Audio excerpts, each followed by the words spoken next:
治愈电影南极料理人影评观后感解说。南极圆顶复式基地海拔3800米，平均气温零下54度，没有企鹅和海豹，没有我们能想象到的任何可爱小动物，甚至连细菌都不能存活。8个日本观察员被派驻到这里，进行为期1年多的科研工作。那这1年的快乐要从哪里来呢？答案当然是生鱼片、天妇罗照烧、鲫鱼盐烤鲅鱼、牛排烤肉、伊势大虾。负责创造这些美食的人叫西村，是基地的厨师。来到基地的第一餐，西村准备了一席丰盛的传统日本料理，鲜美的生鱼片被精心的摆盘，金黄诱人的天妇罗蘸上酱油或者萝卜泥，鲜嫩美味，香而不腻。照烧儿鱼的收尾工作最重要，淋上酱汁不仅美观更加美味，最后加上莲藕青菜以及香喷喷猪肉汤，真是满足的一餐啊！大家开开心心的享受着美食，全程无人说话，吃就是最重要的。第一天在美食的疗愈中度过，第二天一大早西村又准备好了早餐，他播放起晨起音乐，队员们纷纷从屋里出来，排队洗漱上厕所。在这里上厕所要有仪式感，虽没有男女之分，但有大小之别，大的插红旗，小的插白旗。洗漱结束，开始做早操。早操之后才是众所期待的早餐。作为一天能量的来源，西村准备的早餐可以说是格外丰盛，盐烤鲅鱼、纳豆、玉子烧青菜、腌咸菜，配上一大碗米饭和味增汤，从胃暖到心，让人活力满满，开始新的一天。所有人穿好防寒衣，带上装备开始工作。西村就又要准备午餐了。在南极，午餐尤为重要，既要缓解上午的疲累，也要燃起下午的斗志。大家好，现在是午饭时间，美味的饭团还有热腾腾的猪肉汤出炉了。今天的招牌菜是北海道原产的咸鲑鱼子。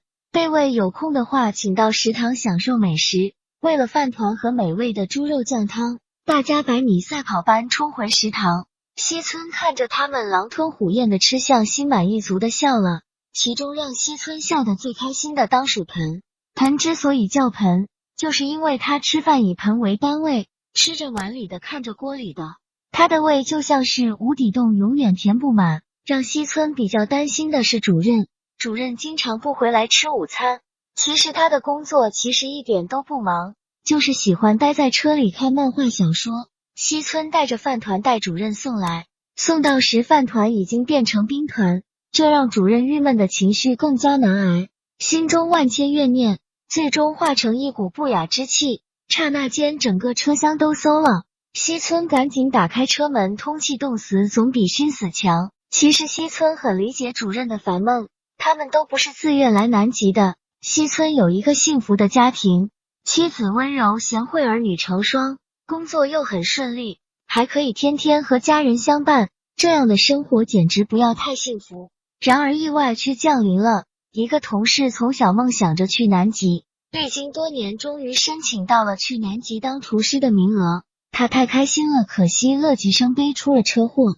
西村被迫颠上他的名额，一想到要去鸟不生蛋的南极，西村是万般不愿，奈何妻女非常支持，他也就强打精神来了这里。临行前女儿掉了一颗下牙，按照习俗来说，下牙掉了要扔到房顶，可他舍不得把牙齿扔到房顶，就放在了项坠里，随身携带想家时就看看。但来到南极后，他发现想家的时间其实并不多，要照顾8个人的1日3餐，实在是太忙了。而且除此之外，他还需要做很多其他的事情，比如说挖冰造水。在南极水是极其匮乏的，用时需要非常节省。这天大家正在挖冰造水，各观察员突然想到一个重磅好消息，上一个观测队留下一堆伊势大海虾没吃。一听到伊势大虾，大家立马沸腾了，纷纷表示想吃伊势炸虾。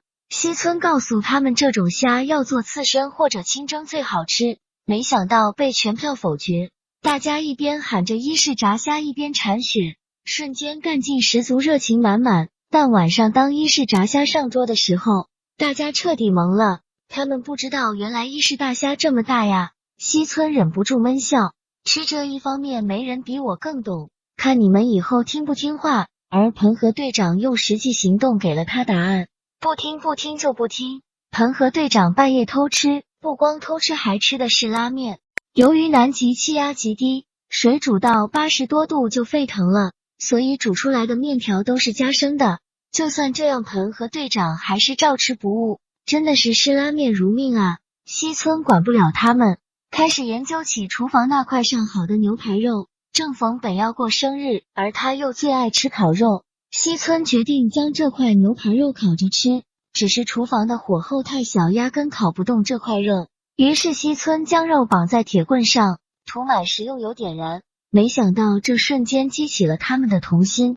大家举着烤肉在南极狂奔，像传递火炬一般。烧烤结束，接下来就是检验味道的时刻了。那我就开始了。哦，肉是肉啊，看起来不错啊，烤肉真是外焦里嫩，意外的好吃。这是个特别又温暖的生日，本不由得感叹，我这是在南极吗？竟然还吃到了烤肉。本还想继续说些什么，大家却已经开始了欢歌热舞。欢歌热舞是在南极室内消遣的方式之一，但绝不是最快乐的方式。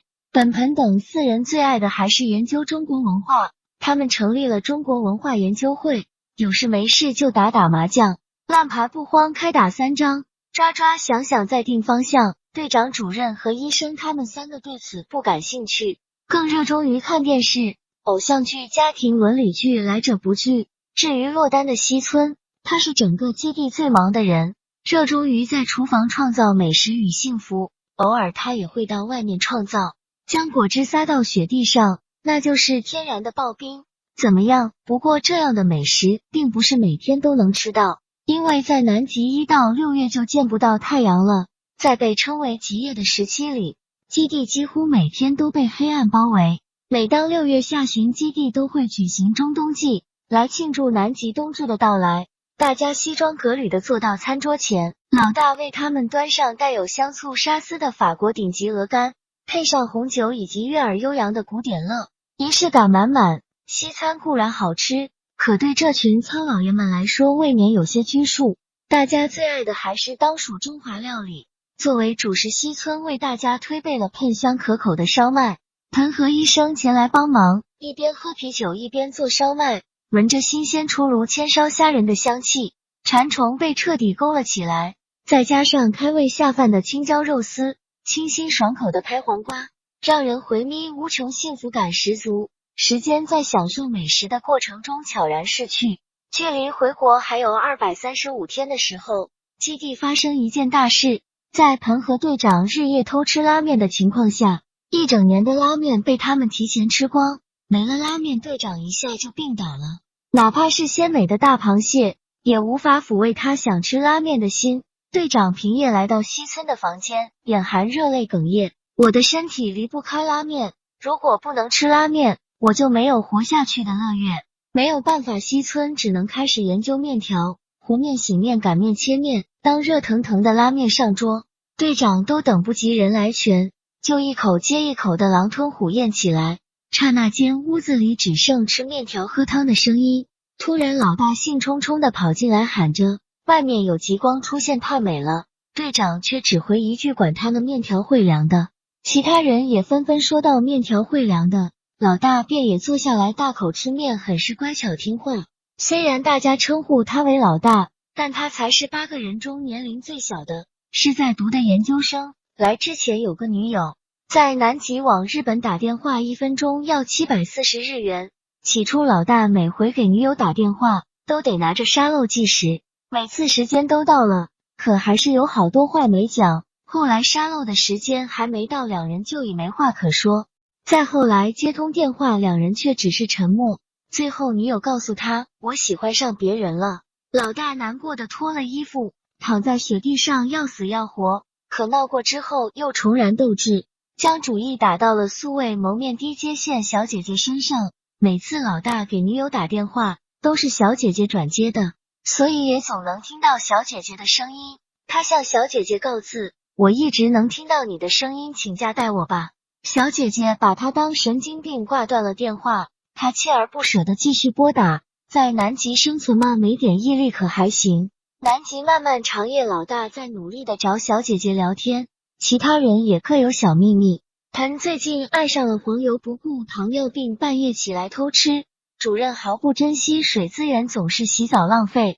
他们的小秘密被一一撞破，所有人乱成一团，互相责备打刺起来。混乱中，西村女儿的牙齿意外掉进搞科研钻的洞穴，西村既伤心又气愤，她躺在床上不理众人。为了道歉，大家决定做一餐饭当作弥补，只是现场实在有些混乱。这时那边的好好放进去，已经放好了吗？好了吗？好了。哦，快点啊！7个人忙活了很久，最后只做了2个菜，其中炸猪排非常油腻，火候又有点过大，但这意外的与西村妻子做的一模一样。西村一边吃一边感动的大哭，原来食物真的可以传递爱。后来他也将这种用食物传递爱的方式分享给了别人。那天科学馆安排基地与小学生连线，分享一些南极的乐事。一个小女孩问西村在南极都吃什么呀？之后又问爸爸不在家，妈妈一直没精神该怎么办？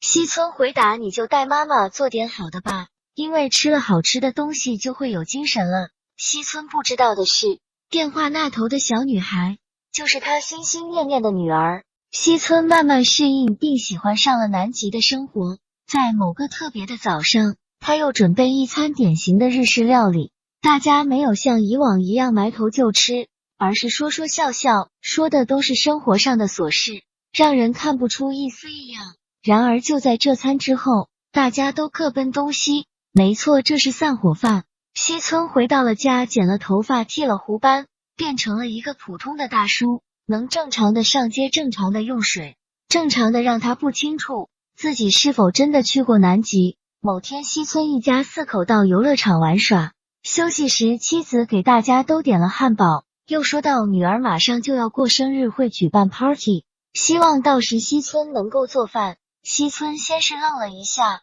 而后咬了一口汉堡，说道好吃。南极料理人是由冲田修一执导，聋哑人高良健吾等主演的美食治愈片，改编自西村纯的散文集《有月的南极料理人》，真实记录了日本8个大叔在远离家人1万多公里的南极共同生活的故事。故事既不励志也不煽情，日常平淡却戳中了无数人的心窝。这正应了我们中国的那句老话，民以食为天，悠悠万事为吃为大，天大的烦恼吃完再说。这也是我喜欢推荐美食志宁片给大家的原因。食物可以带给我们身体力量，也是我们的精神食粮。再苦再难，吃一顿喜欢的饭菜，瞬间就会有一种被治愈的感觉。其实仔细想想，人生就像一顿丰盛的晚餐，爷重味道都有。就算偶尔会吃到一些苦，但只要想着还有其他美味的食物，这些苦就都不是事儿。而且中华美食5000年沉淀，美味的食物永远尝不完，美好的事物永远不会缺。